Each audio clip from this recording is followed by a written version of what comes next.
Assalamualaikum warahmatullahi wabarakatuh. Halo, saya Meira.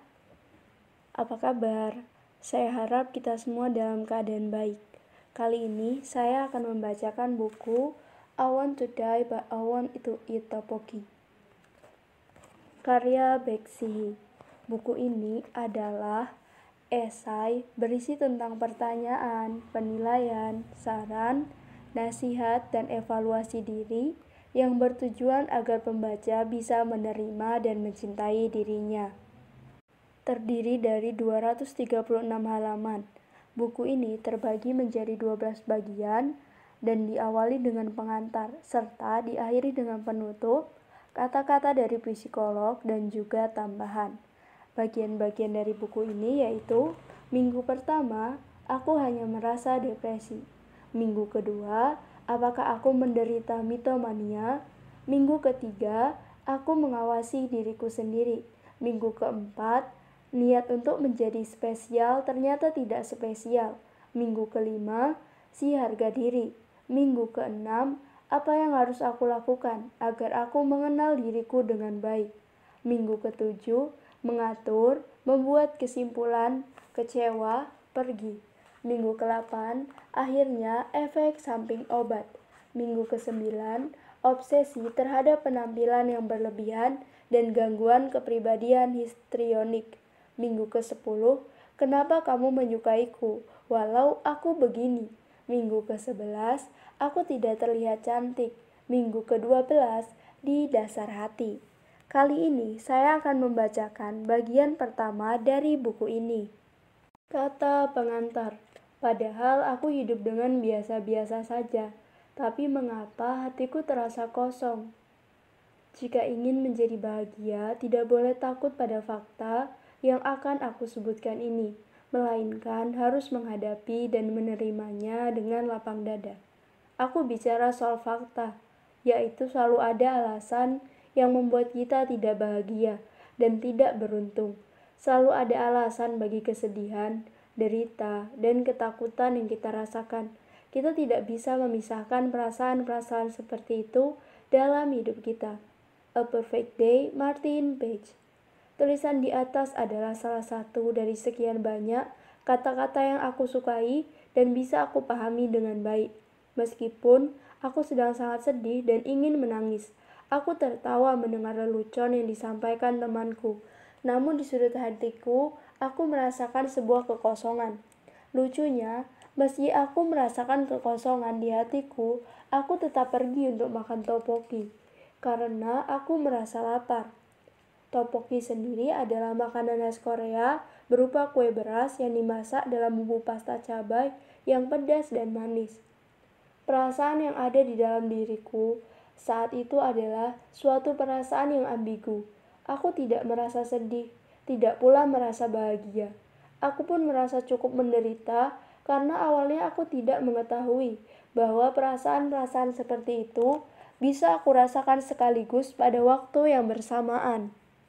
Mengapa orang lain tidak menunjukkan kondisi diri mereka yang sebenarnya?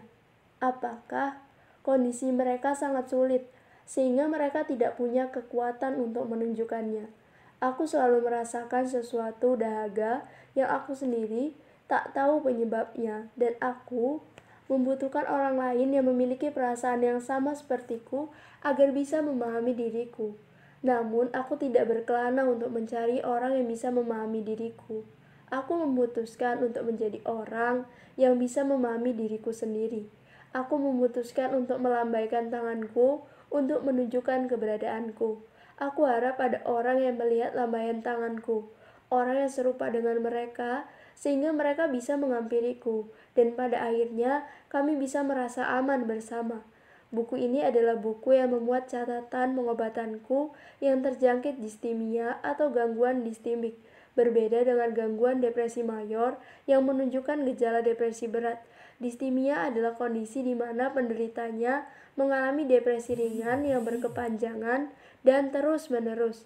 Meskipun buku ini dipenuhi dengan cerita yang bersifat pribadi dan terkesan suram, buku ini tidak hanya menunjukkan perasaan yang gelap, melainkan menemukan penyebab yang mendasar melalui situasi yang spesifik dan berfokus pada cerita yang bergerak ke arah kehidupan yang lebih sehat.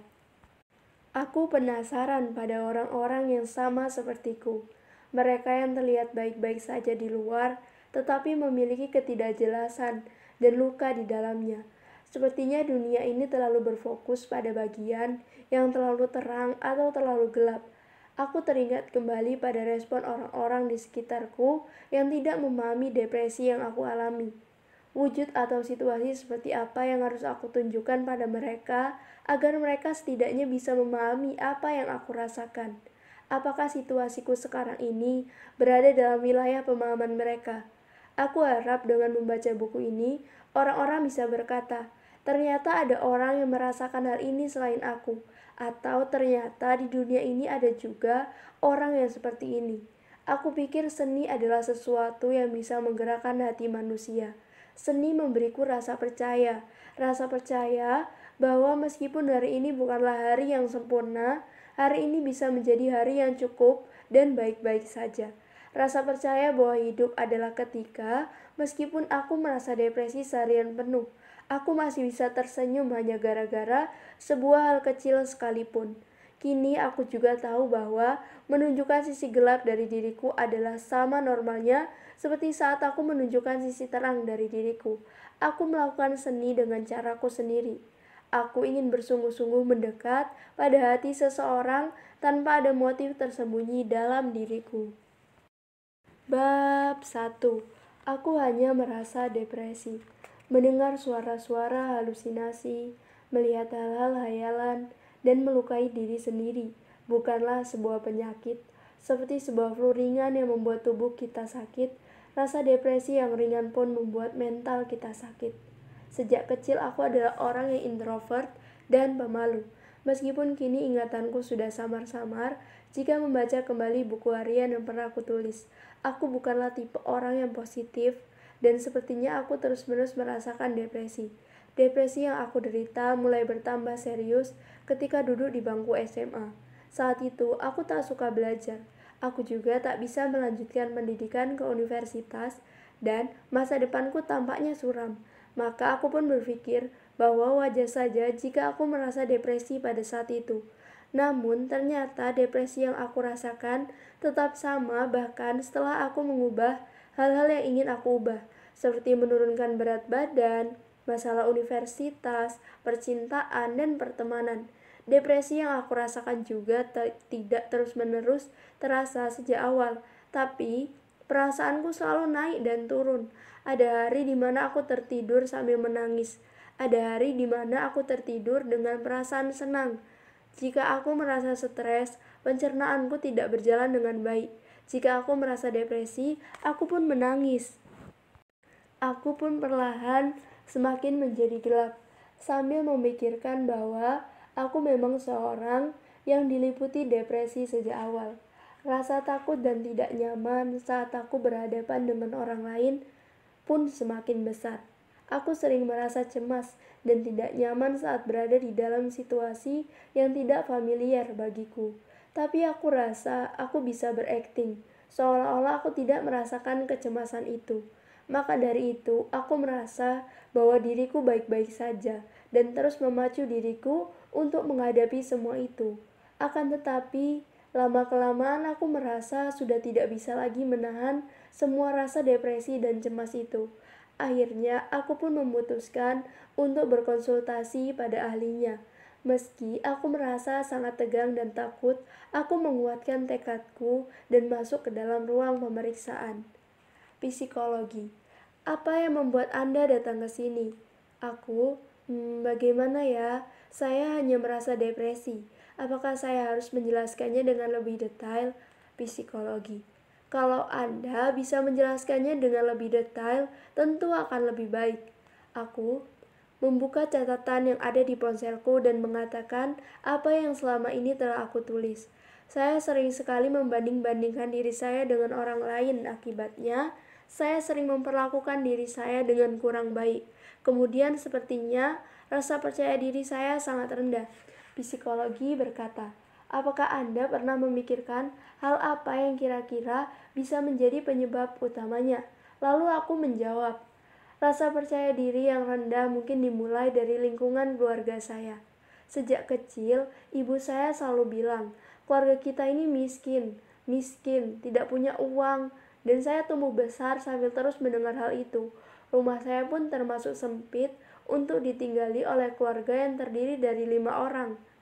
Di lingkungan rumah saya terdapat apartemen dengan nama yang sama dengan apartemen tempat keluarga saya tinggal. Apartemen yang satunya itu adalah apartemen yang luas. Suatu hari, ibu teman saya menanyakan di mana saya tinggal, apakah di apartemen yang luas atau yang sempit. Mendengar pertanyaan itu, saya terkejut dan bingung. Sejak saat itu rasanya saya menjadi malu untuk mengatakan di mana rumah saya. Psikologi bertanya, apakah ada hal lain yang Anda ingat selain hal itu? Lalu saya menjawab, tentu saja ada banyak. Meskipun tidak baik untuk mengatakan hal ini, tapi ayah saya sering sekali memukul ibu saya. Walau katanya itu adalah pertengkaran suami istri, tetap saja hal itu adalah kekerasan. Kalau saya mengingat kembali kenangan masa kecil saya, yang teringat adalah saat ayah memukul ibu beserta saya dan saudara-saudara saya. Setelah membuat rumah jadi berantakan, ayah pergi keluar rumah pada dini hari. Kami tertidur sambil menangis, dan ketika pagi datang, kami harus berangkat ke sekolah dan meninggalkan rumah dalam kondisi berantakan. Psikologi, perasaan apa yang Anda rasakan? Saya menjawab, tragis, sedih. Saya merasa seperti ada banyak rahasia bertumpuk yang hanya bisa diketahui oleh saya dan keluarga saya. Saya merasa semua permasalahan itu adalah sesuatu yang harus ditutupi. Kakak saya sering menyuruh saya tutup mulut. Begitu juga saya pada adik saya. Lalu penyebab rendahnya rasa percaya diri saya, selain dari kondisi keluarga, saya rasa juga mungkin disebabkan oleh hubungan saya dengan kakak saya. Psikologi, hubungan dengan kakak Anda? Saya? Iya, kasih sayang kakak saya pada saya adalah kasih sayang bersyarat. Jika saya tidak belajar, atau jika berat badan saya naik, atau jika saya tidak melakukan sesuatu dengan benar, kakak perempuan saya pasti memarahi, mengganggu, dan bahkan merendahkan saya. Karena selisih usia kami cukup besar, saya harus selalu menuruti kata-kata kakak saya. Saya juga terikat pada kakak saya dalam hal ekonomi. Kakak selalu membelikan saya pakaian, sepatu, tas, dan lain-lain. Tapi itu adalah titik kelemahan saya. Jika saya melawan atau tidak mendengarkan kata-kata kakak saya harus mengembalikan semua itu padanya. Psikologi, apa Anda tidak mau melepaskan diri dari itu semua? Saya menjawab, saya ingin melepaskan diri saya dari itu semua. Saya rasa itu seperti sebuah hubungan yang salah. Kakak memiliki sifat yang kurang baik. Dia selalu melarang saya melakukan sesuatu, sementara dia sendiri melakukan hal itu. Dia sering tidur di luar rumah, menginap di tempat lain, tapi dia selalu melarang saya melakukan hal itu. Dia sering memakai pakaian saya, sementara saya tidak boleh memakai pakaian kakak saya. Tetapi, hal yang sulit adalah meskipun saya membenci kakak saya juga merasa takut jika suatu hari nanti kakak saya marah dan berhenti memperhatikan saya lagi. Psikologi, apakah Anda telah melakukan usaha-usaha tertentu untuk melepaskan diri dari hubungan yang tidak sehat itu? Saya menjawab, setelah saya memasuki usia dewasa, saya mulai bekerja paruh waktu. Saya bertekad untuk mulai mandiri secara ekonomi. Saya bekerja paruh waktu setiap hari, bahkan di akhir pekan, hingga akhirnya sedikit demi sedikit, saya mulai mandiri secara ekonomi. Psikologi, bagaimana dengan kemandirian secara mental? Lalu saya menjawab, hal itu sangat sulit. Jika tidak bermain dengan saya, kakak saya hanya bisa bermain dengan pacarnya. Tentu saja kakak saya merasa nyaman dengan pacarnya, karena pacarnya itu paham dengan sifatnya dan bisa menyesuaikan diri dengan kakak saya. Suatu hari ketika sedang bermain bersama saya, kakak saya berkata, tidak seru bermain dengan orang lain, bermain denganmu adalah yang paling seru dan paling nyaman. Saat itu saya merasa tidak habis pikir, dan untuk pertama kalinya saya memberanikan diri untuk mengatakan perasaan saya yang sebenarnya. Saya mengatakan bahwa saya tidak nyaman berada bersama kakak saya. Psikologi, lalu bagaimana respon kakak Anda? Jawaban saya Sepertinya dia sangat terkejut. Kemudian saya baru tahu kalau dia menangis tiap malam selama beberapa hari. Sampai sekarang pun, kalau membahas kembali tentang hal itu, pasti mata kakak saya memerah. Psikologi. Bagaimana perasaan Anda ketika melihat kakak Anda seperti itu? Saya menjawab, meskipun saya merasa sedih, saya juga merasa lega. Walau sedikit, saya merasa menjadi lebih bebas. Psikologi bertanya, apakah setelah lepas dari hubungan yang rumit dengan kakak Anda itu, masih belum ada peningkatan pada rasa percaya diri Anda? Saya menjawab, meskipun ada saat dimana rasa percaya diri saya muncul, saya rasa depresi dan tendensi saya masih tetap sama. Sepertinya ketergantungan saya pada kakak saya kini berpindah pada pacar saya. Psikologi. Bagaimana biasanya Anda menjalin hubungan dengan kekasih Anda? Apakah Anda punya sifat di mana Anda terlebih dahulu mendekati orang yang Anda sukai? Kata saya, tidak, sama sekali tidak. Kalau saya menyukai seseorang, saya selalu merasa bahwa orang itu akan menganggap saya sebagai orang yang mudah didekati. Maka dari itu, saya tidak pernah menunjukkan rasa suka saya terhadap seseorang. Saya juga tidak pernah berpikir atau berniat untuk mendekati atau bahkan menyatakan cinta pada seseorang. Jadi, saya selalu menjadi pihak yang pasif dalam menjalani hubungan dengan seseorang. Kalau ada orang yang menyukai saya, maka saya akan mencoba mengenalnya dengan lebih dekat. Jika saya merasa cocok dengannya, maka kami pun menjadi sepasang kekasih. Kira-kira seperti itu polanya. Psikologi. Apakah ada saat di mana Anda tidak menjalin hubungan percintaan? Aku. Sepertinya tidak banyak. Saya adalah tipe orang yang mempertahankan hubungan cinta dalam waktu yang cukup lama. Jika sudah menyukai seseorang, selain itu, saya juga tipe orang yang bergantung pada pacar saya.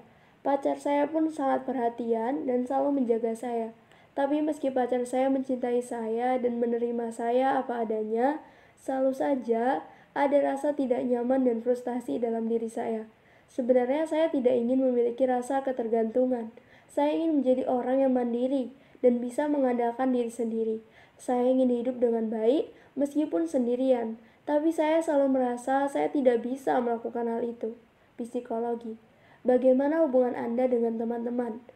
Aku, waktu kecil, saya menganggap hubungan pertemanan adalah hal yang sangat penting. Aku tidak banyak berbeda dengan teman-teman sebaya saat itu. Tapi pada waktu saya duduk di bangku SD dan SMP, saya sempat dijauhi oleh teman-teman. Sewaktu SMA juga, saya tertinggal dari teman-teman di kelompok saya. Akibatnya muncul rasa ketakutan dalam menjalin hubungan pertemanan dalam diri saya. Tapi kemudian saya lebih memfokuskan diri pada hubungan percintaan, sehingga saya tidak terlalu menaruh perhatian pada teman maupun urusan pertemanan. Psikologi. Begitu ya, bagaimana dengan pekerjaan Anda sekarang? Apakah Anda merasa puas dengan pekerjaan Anda? Lalu saya menjawab, iya, saya bekerja di bagian promosi dan pemasaran di sebuah penerbit. Saat ini, saya bertugas memegang kendali atas media sosial milik penerbit tempat saya bekerja. Saya bertugas membuat konten, mengunggahnya, dan memastikan materinya tersebar dengan baik di media sosial. Pekerjaan ini menarik dan sesuai dengan kemampuan saya. Psikologi. Apakah ada saat-saat di mana Anda memperoleh hasil yang baik?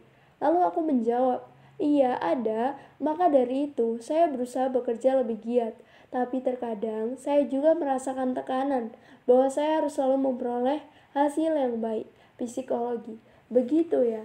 Terima kasih. Anda sudah menceritakannya dengan terperinci. Meskipun saya harus melakukan berbagai macam pemeriksaan untuk mengetahui hasil yang tepat. Saya melihat bahwa Anda memiliki tendensi ketergantungan. Kedua ujung perasaan dalam diri manusia saling bersambungan satu sama lain. Maka, semakin besar tendensi ketergantungan, semakin Anda ingin lepas dari ketergantungan tersebut. Contohnya, ketika Anda berada bersama pacar Anda, maka Anda merasakan keamanan dan kenyamanan. Tapi di sisi lain, Anda memiliki banyak keluhan dan ketidakpuasan yang terpendam. Jika Anda melepaskan diri dari pacar Anda, maka Anda bisa merasakan kebebasan dan kemandirian. Tapi di sisi lain, Anda juga kehilangan rasa aman dan kekosongan pun akan meliputi Anda. Bahkan mungkin saja sekarang ini Anda sedang bergantung pada pekerjaan Anda.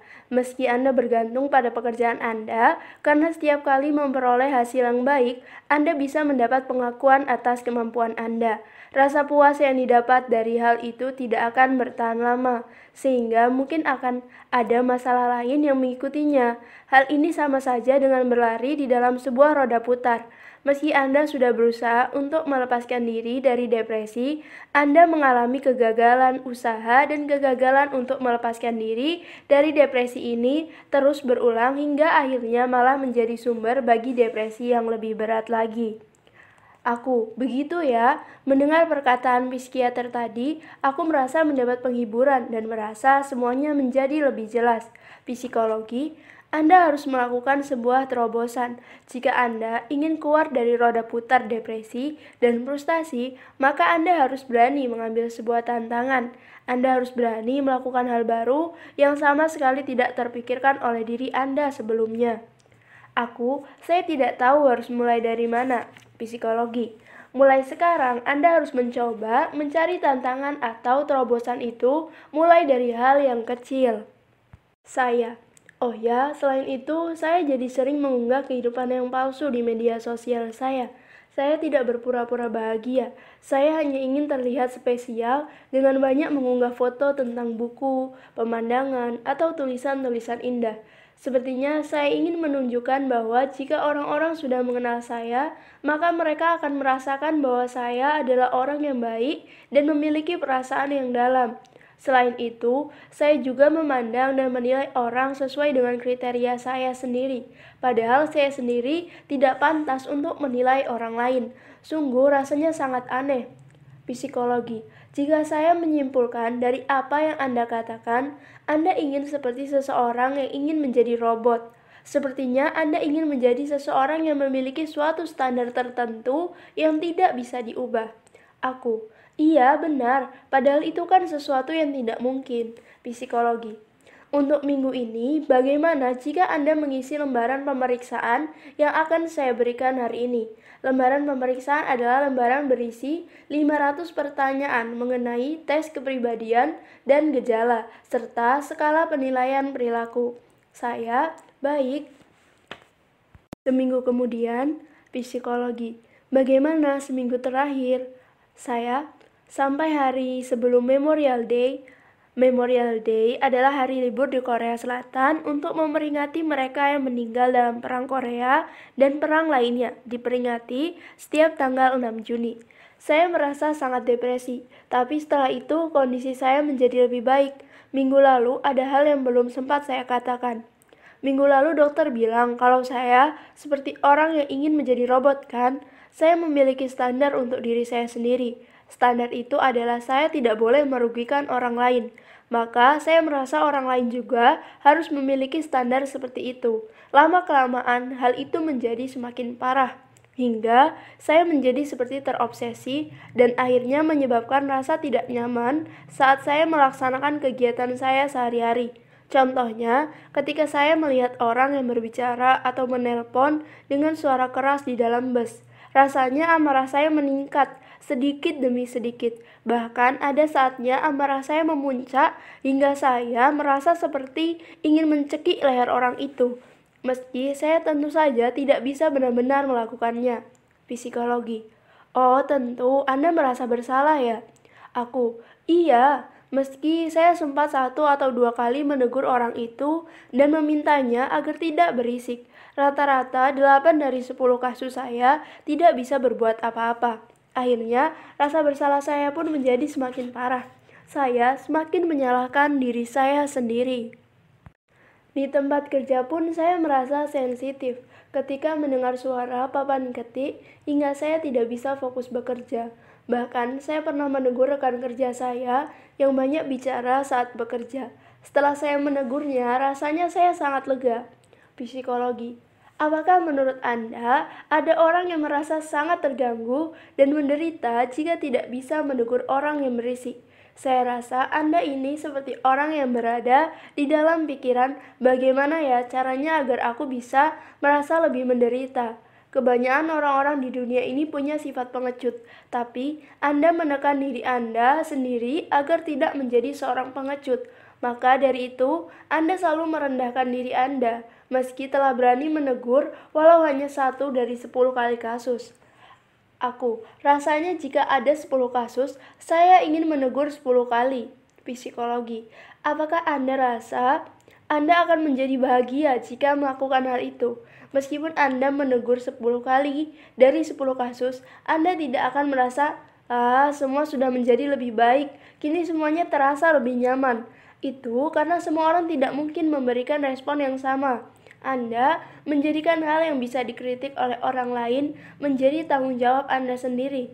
Padahal menghindari orang-orang yang tampaknya tidak akan peduli setelah ditegur adalah merupakan pilihan yang baik bagi diri Anda sendiri.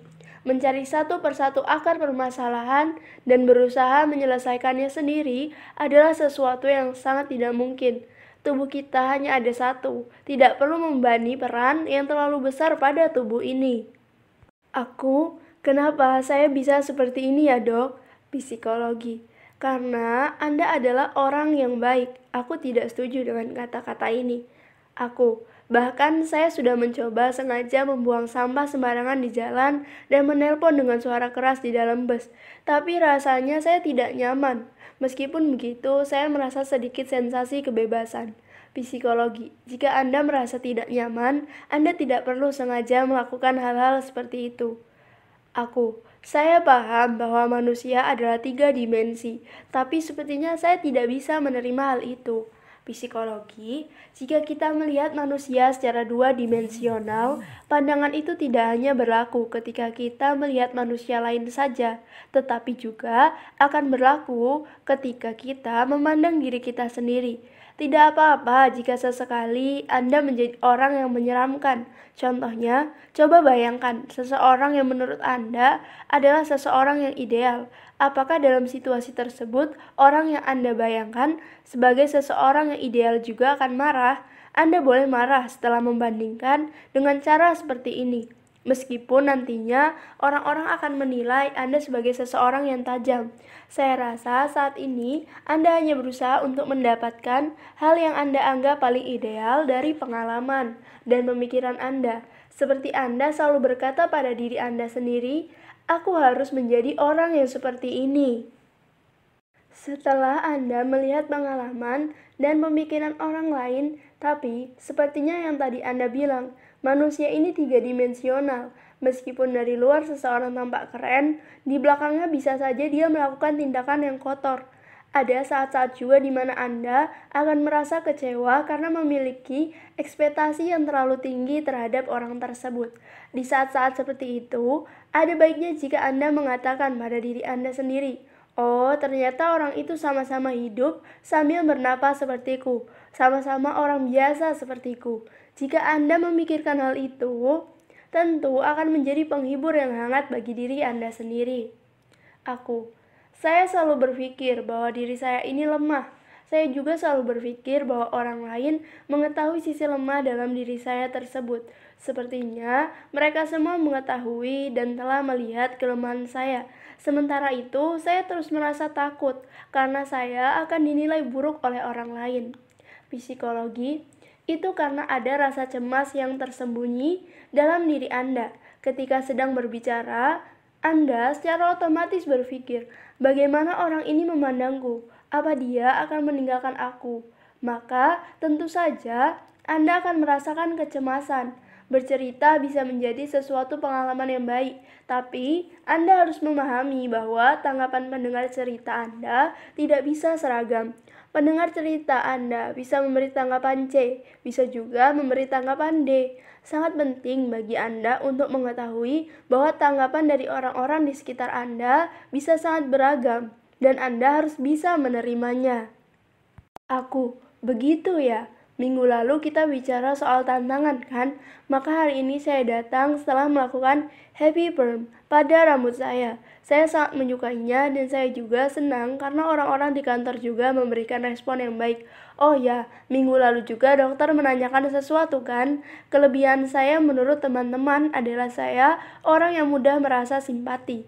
Psikologi, apa benar Anda mudah merasa simpati? Aku, iya, sangat. Maka dari itu, ada kalanya saya menyembunyikan rasa simpati saya. Saya takut terlihat aneh, psikologi. Sepertinya Anda berharap orang lain tidak menyebut atau mendeskripsikan diri Anda dengan sebuah titel, karena akan menjadi tugas yang lebih sulit jika selanjutnya Anda jadi merasa harus lebih bersimpati lagi. Jika begitu, maka kemampuan Anda untuk bersimpati bisa saja menurun. Ada baiknya jika Anda tidak menunjukkan ketertarikan Anda pada sesuatu yang sama sekali tidak menarik bagi Anda. Jika melihat hasil pemeriksaan yang kita lakukan waktu itu, ada yang menunjukkan bahwa Anda memiliki kecenderungan faking bad. Anda berusaha menunjukkan diri Anda lebih buruk daripada yang sebenarnya.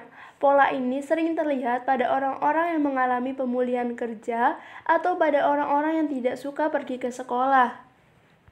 Pola ini membuat seseorang menunjukkan dirinya lebih buruk daripada kondisi sebenarnya.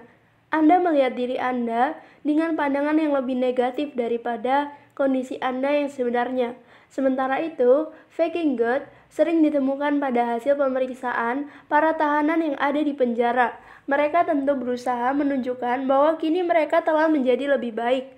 Hal yang muncul dalam diri Anda lebih ke arah kecemasan daripada depresi. Anda juga menunjukkan kecenderungan merasa tertekan dan tingkat kecemasan Anda dalam kehidupan sosial pun sangat tinggi.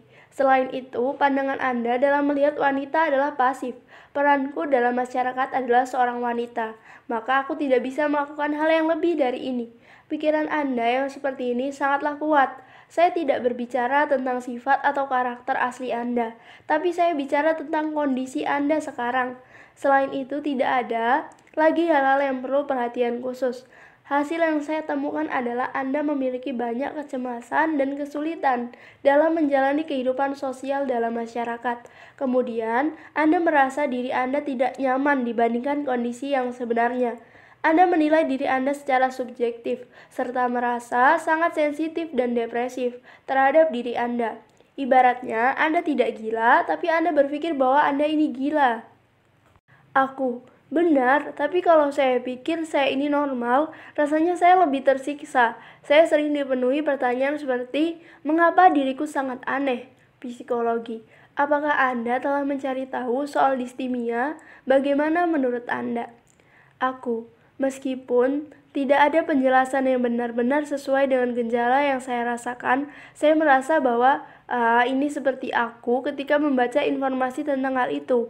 Lalu setelah saya membaca semua penjelasannya, saya merasa sedih. Saya terpikir seberapa menderitanya orang-orang yang mengalami penyakit seperti ini dulu. Psikologi, apakah menurut Anda kekhawatiran seperti itu hal yang diperlukan? Aku, apakah saya salah? Psikologi, tidak ada penilaian benar maupun salah. Anda ini hanya unik. Jika Anda sudah mulai khawatir, maka sulit untuk mengakhirinya. Jika Anda lebih berfokus pada diri Anda sendiri pada saat ini, bukan pada masa lalu, maka pengalaman pribadi Anda pun bisa terlihat lebih positif. Dulu Anda tidak tahu nama penyakit yang Anda derita, tapi sekarang Anda sudah mengetahuinya, dan Anda bisa melihat hal ini sebagai sesuatu hal yang positif. Aku, apa kira-kira penyebab dari perasaan yang ambivalen? Psikologi, mirip dengan rasa bersalah. Setelah Anda berpikir bahwa Anda ingin mencekik leher Anda sendiri, maka perasaan bersalah akan mengikuti di belakangnya. Setelah Anda marah, Anda pun akan langsung merasa seperti seseorang yang melakukan kesalahan besar.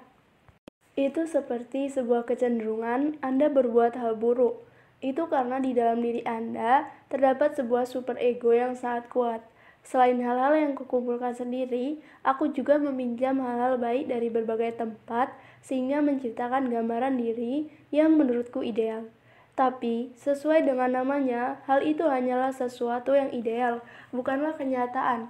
Maka dari itu, setiap Anda gagal meraih sesuatu yang ideal, Anda terus-menerus memberikan hukuman pada diri Anda. Jika Anda super ego yang begitu kuat seperti itu, lama-kelamaan Anda bisa menjadi puas dengan cara memberikan hukuman pada diri Anda. Contohnya, Anda merasa curiga saat Anda dicintai oleh seseorang. Maka dari itu, Anda sengaja melakukan tindakan-tindakan yang membuat pasangan Anda tidak menyukai Anda.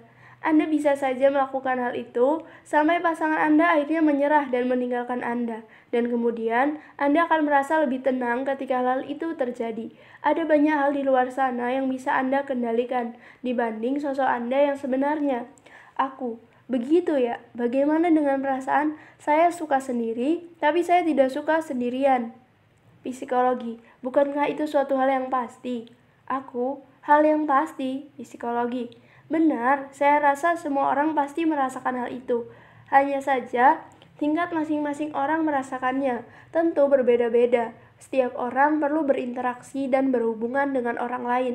Tetapi, tentu saja kita semua membutuhkan privasi, sebuah ruang bagi diri kita sendiri. Perasaan ini mau tidak mau adalah sesuatu perasaan yang harus ada bersamaan dalam diri manusia. Aku, apakah rasa percaya diri saya rendah? Psikologi, katanya kedua kutub yang berbeda malah saling bereaksi satu sama lain. Orang yang terlihat seperti rasa percaya dirinya tinggi, sama sekali ternyata rasa percaya dirinya rendah. Mereka melakukan hal yang menonjol di depan umum karena mereka tidak memiliki rasa percaya diri. Mereka melakukannya agar orang-orang bisa melihat diri mereka. Sebaliknya, jika seseorang puas dengan dirinya sendiri, maka mereka tidak akan mudah terpengaruh oleh apapun yang dikatakan oleh orang lain. Intinya, rasa percaya diriku ini rendah. Aku, setiap aku selesai melakukan sesuatu, hal yang kulakukan terasa seperti sesuatu yang tidak berarti. Psikologi, sepertinya Anda berpikir bahwa jumlah hal yang Anda lakukan adalah hasil dari standar yang Anda buat sendiri atau dari rasa tanggung jawab yang berasal dari diri Anda, bukan benar-benar hal yang ingin Anda lakukan. Aku, obsesiku terhadap penampilan sangatlah parah. Dulu saya pernah tidak keluar rumah hanya karena hari itu saya tidak merias wajah saya. Rasanya seperti jika berat badan saya naik, maka tidak ada orang yang melirik saya sedikit pun. Psikologi, obsesi itu tidak muncul gara-gara penampilan Anda. Obsesi terhadap penampilan itu muncul karena Anda memiliki gambaran yang ideal tentang sosok diri Anda. Akibat standar yang Anda buat sendiri itu, maka kriteria Anda menjadi sempit dan tinggi. Memiliki berat badan lebih dari 50 kg adalah sebuah kegagalan. Misalnya seperti ini. Hal yang terpenting adalah mencoba berbagi berbagai macam hal sedikit demi sedikit, sehingga akhirnya Anda bisa mengetahui apa yang sebenarnya Anda inginkan, dan juga apa yang harus Anda lakukan untuk membuat diri Anda merasa nyaman. Jika Anda mengetahui apa yang Anda sukai, dan jika Anda berhasil mengetahui cara yang membuat tingkat kecemasan Anda berkurang, maka tingkat kepuasan diri Anda akan meningkat. Jika ada yang mengkritik Anda, maka Anda juga bisa memilih untuk menerima atau menolaknya. Aku, apakah ada hubungannya juga dengan makan berlebihan? Psikologi, tentu saja. Jika tingkat kepuasan Anda terhadap kehidupan sehari-hari menurun, maka diri Anda akan cenderung mundur kembali ke tingkat yang paling primer, yaitu ke tingkat di mana naluri diri Anda hanyalah makan dan tidur. Anda berusaha menemukan inti dari kepuasan di tempat yang paling nyaman. Akan tetapi, tingkat kepuasan yang berasal dari makanan tidak akan bertahan lama. Berolahraga atau melakukan sebuah proyek, saya rasa dapat membantu. Akan lebih baik untuk mengatasi masalah itu dengan suatu solusi yang bisa dilakukan dalam jangka panjang. Aku, begitu ya, baiklah, sepertinya saya akan mulai berolahraga kembali.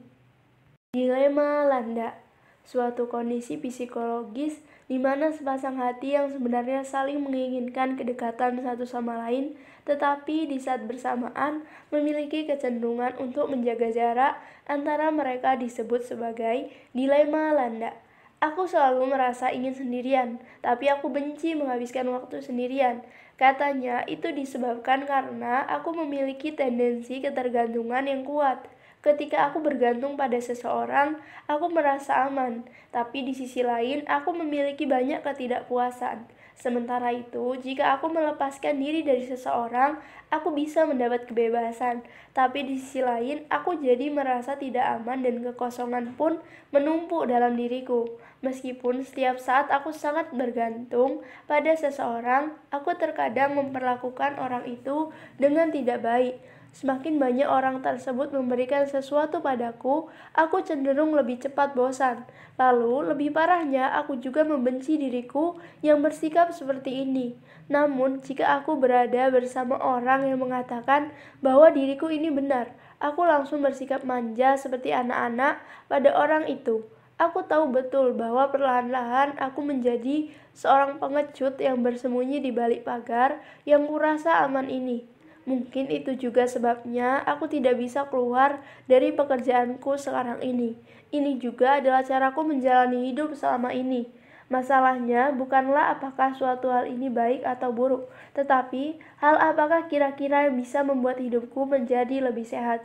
Meski aku sudah mengetahui jawabannya di dalam kepalaku, menuangkannya menjadi tindakan selalu menyulitkan. Aku menjadi keras pada diriku sendiri. Maka aku pun membutuhkan sesuatu yang bisa membuatku nyaman. Aku membutuhkan seseorang untuk berada di sisiku. Sekian audiobook kali ini.